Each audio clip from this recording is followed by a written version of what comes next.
Hey everyone, this is Natalie with Keep Co, and today we're going to be printing some custom holiday packages for some of our clients using the face mask kit and give you some ideas on how you can customize your holidays as well.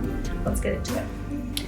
So for this video, we're going to be printing on a burlap stocking just like this one, and it's going to have the client's name on it right here in a nice holiday print and a custom black face mask with their personal logo on it as well.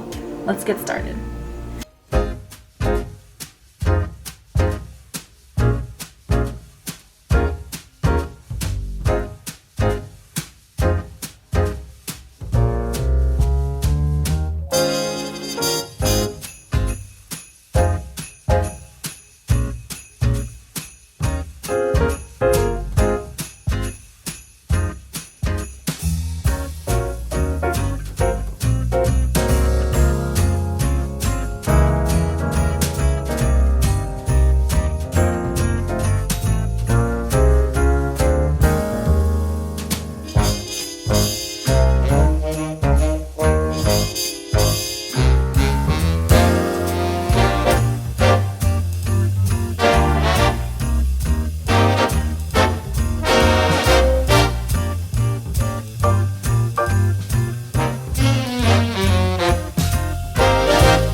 Alright friends, that's going to do it for this video. We hope you liked it and thought of some of your own ideas on how you can customize your holidays this season. Thanks for watching, and we'll see you next time.